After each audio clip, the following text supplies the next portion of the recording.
Ghana music and Ghana property. How do they go together? Well, today you are going to find out. I'm here at Alphabet City, and today we are sitting down with Mr. Okyeame himself to learn how you can buy one of these properties at Alphabet City. So guys, if you haven't done so far already, make sure you like, you subscribe, and you comment as well in this video, and turn on your notification bell. So guys, let's get right into it.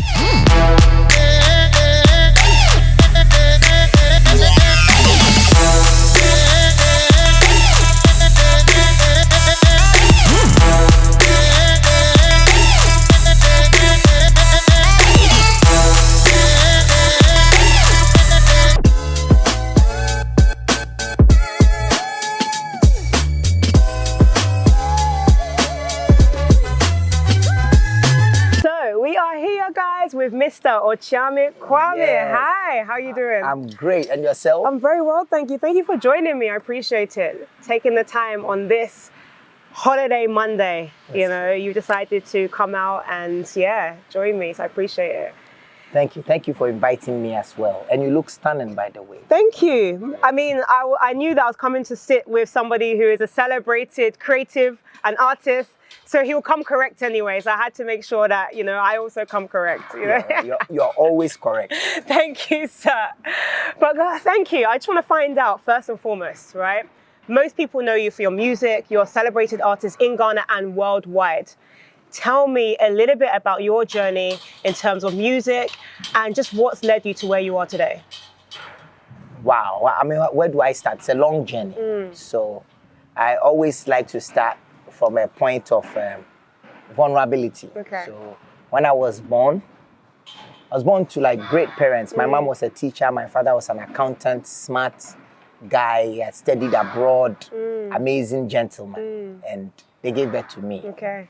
And if around the time that I was like 10, I couldn't still, you know, read and write properly. Okay. So it became a challenge. I see.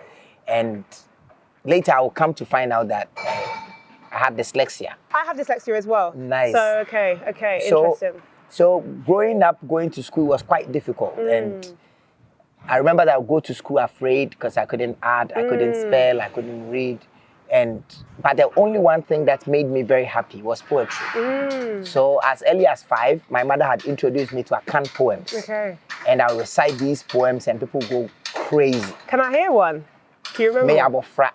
Obo ade abo me afra mpanyimfo. Me abofra nti me se me ye de hye. Ena de me nsanka, me nanka. Sa abrabo be din, abrabo be mro, me mfa nya aga. Fi se edua busi kwan a anoma mfa ho. Ye nsuo ye no wia be ye.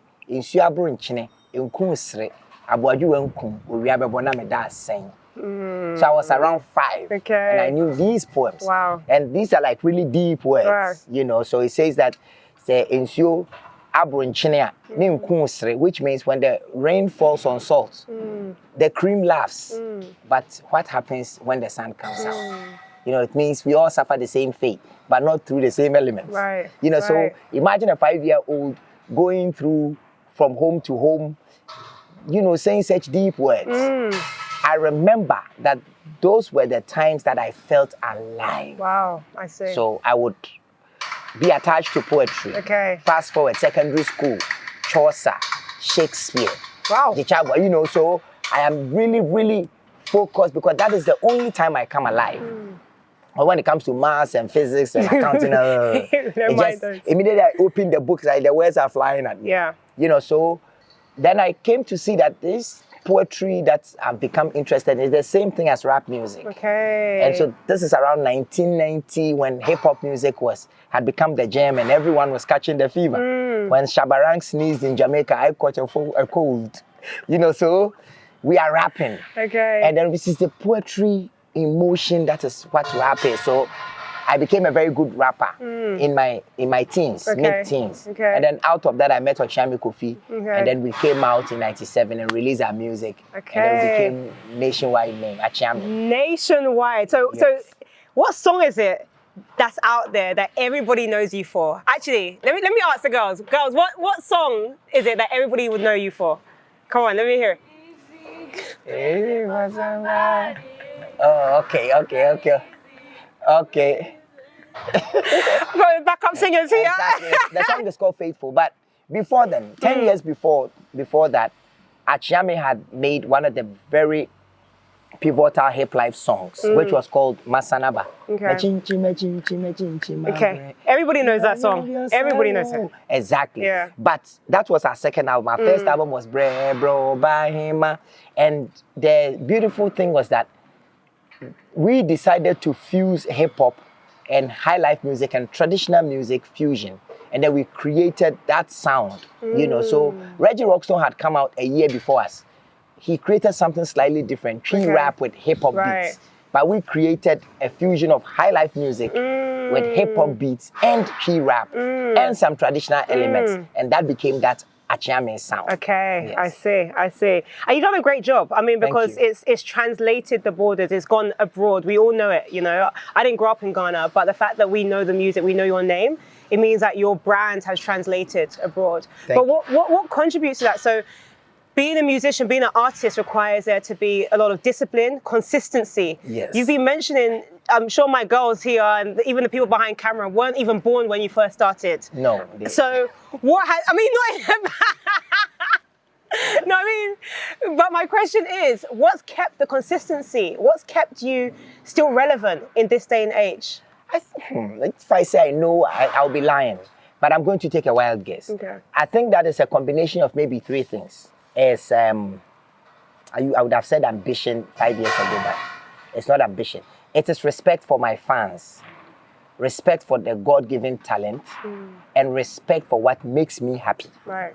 You know, so I have a lot of respect for my fans. When I'm in the studio, I want to work with the best musicians, use the best studio, produce the best, use the best effects, so that my audience will be happy, because I have respect for them. I don't want them to waste their 5 minutes listening to that song of mine and feeling disgusted after. You know, and then I know that this is what God has given me. And it's giving me the opportunity to meet kings, to dine with ministers, presidents, and therefore, I don't take it lightly. And so I have a lot of respect for my talent.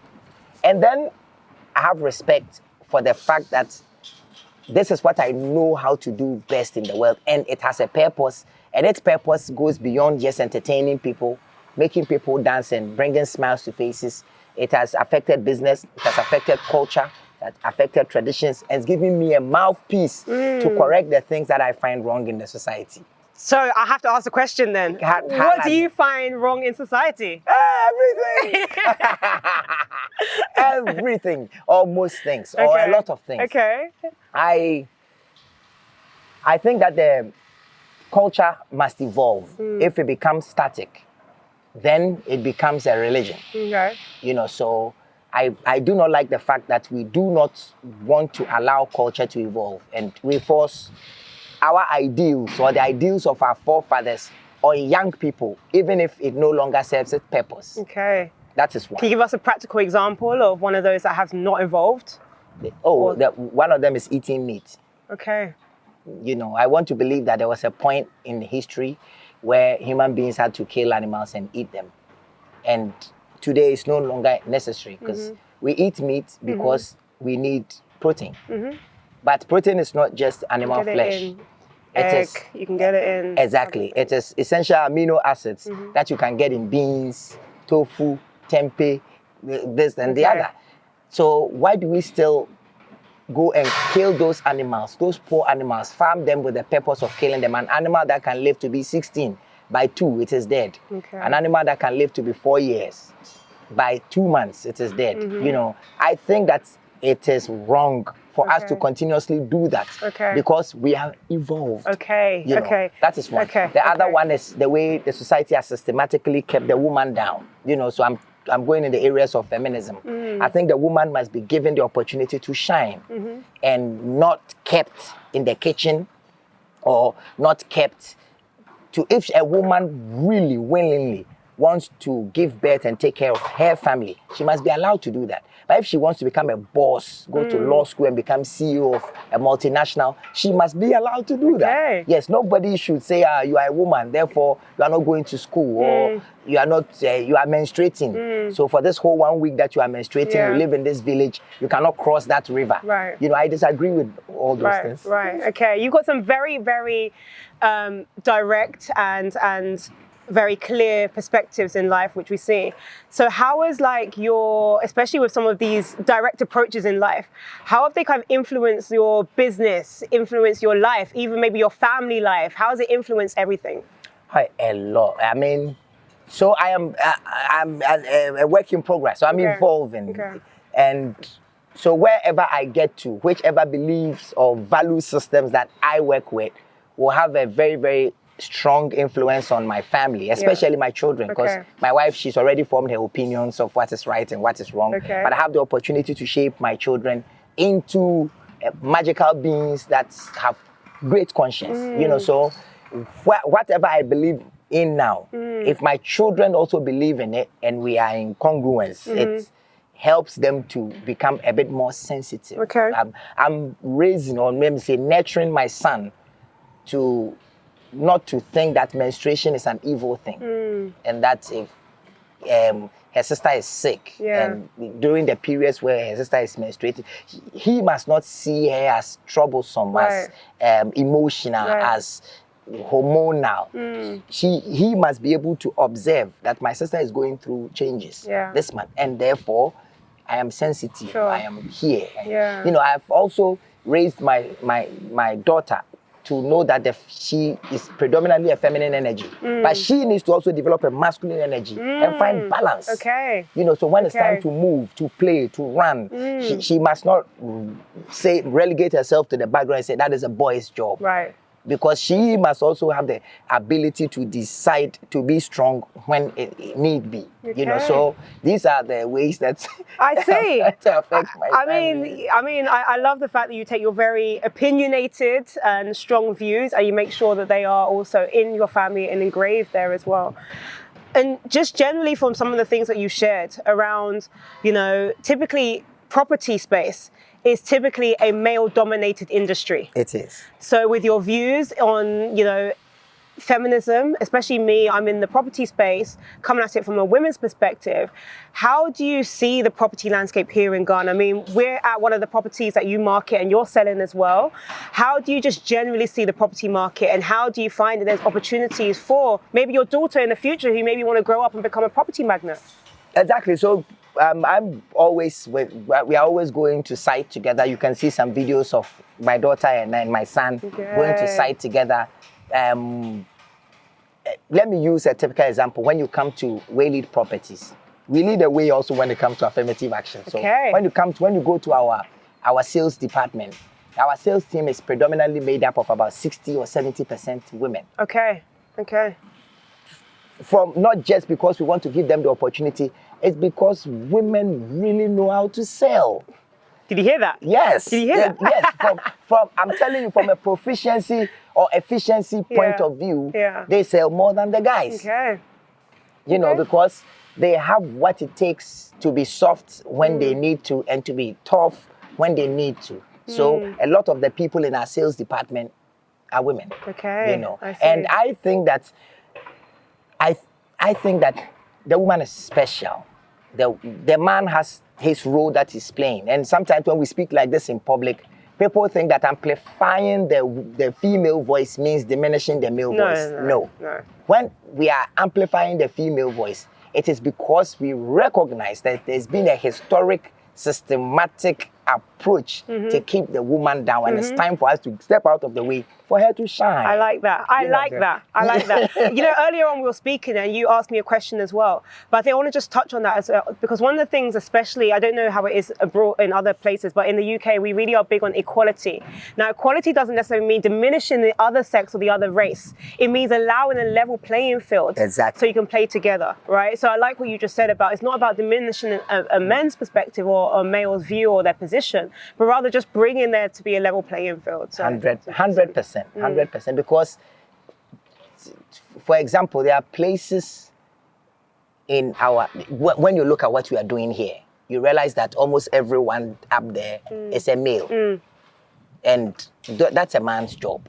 But the things that females can do, like electricians, like drawing, architecture, yeah. We give them the opportunity to also contribute, you know, and things that they can do, like branding, like marketing, like creativity, like coming up with subtle, you know, nuances that we men are so fixated on building that we don't see. We have to also allow the woman to contribute in that, so that there's complete balance where people are getting paid, where the voice of the woman is not also relegated to the background. Indeed. So what you're saying is there's opportunities across the entire property landscape for both men and women in various areas. Exactly. Interesting. So one of the architects that we work with is a woman, and she, I don't want to say kicks ass, she's amazing. She's amazing. My personal architect that I work with is a woman. And she graduated from KNUST. I've worked with her for over 10 years, and she always delivers. She's on time. She's professional. She's proficient. She's amazing. Women for you. It's women for you. Indeed.